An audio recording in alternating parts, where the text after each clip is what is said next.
Hello, it's Fellonius. We have had quite a few Swedish authors that was famous back in the 1800s and in the beginning of the last century as well. And they were big, at least in Sweden. I have read a lot about them.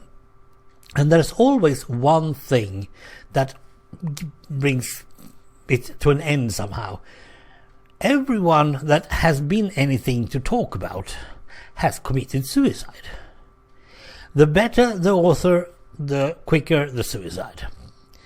And that goes on pretty far into the 1980s and 1990s even, because today's authors are always being so, well, they probably don't like things. I don't know.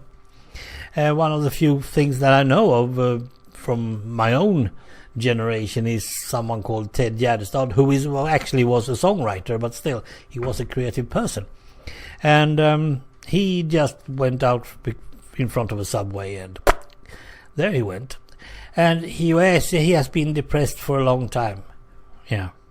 So they also said that about Karin Boye, several big Swedish authors. Perhaps this is in Norway, in Denmark and Finland as well. I don't know if it's something Scandinavian. I don't know.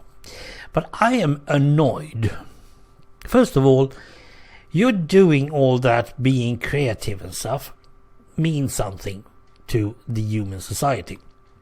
If you are creative enough and you're getting acknowledged for it, then it's even more important that you keep on doing that, not go and commit suicide. That's stupid. It is stupid for you, it's stupid for your kin, and it's also stupid for the society. Because the culture of society is depending on the creativity of persons therein. Not all of us. All of us cannot change the culture of a nation. That's impossible. But the big guys, the big cannons, so to speak, they are able to. And then they go and commit suicide. I mean, come on. One of the big ones that I really enjoyed reading, up to a point when I heard that he has just went out in a lake and drowned himself, was someone called Vilhelm Moberg. He was doing some really good stuff about immigrants to the United States.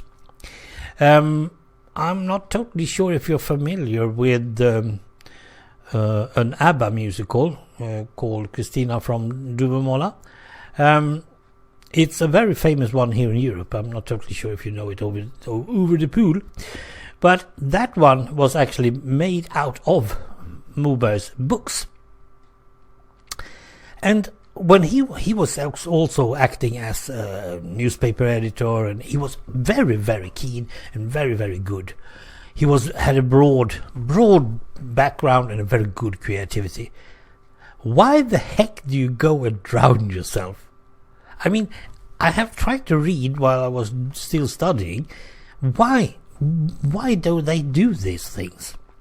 I mean, there's no real reason. Well, there is one, and that is if we are going to be allowed to do some guessing. There has been a lot of them, and it's not my guessing.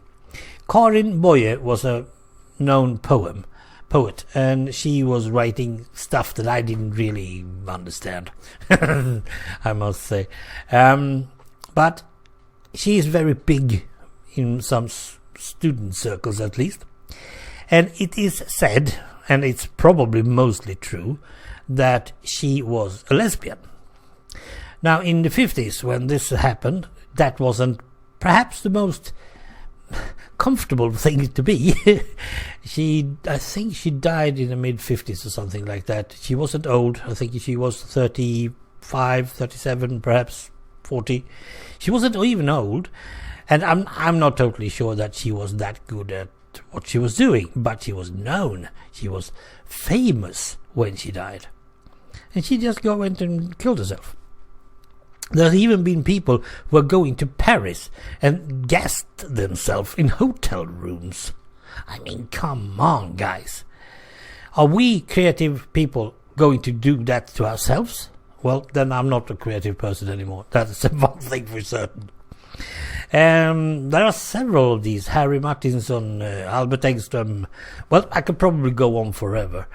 And if creativity leads to insanity and suicide, then creativity, my foot. I don't want it. Keeping it a low profile and not getting famous, that might be the problem and the solution. Right. Well, thanks for listening. Bye.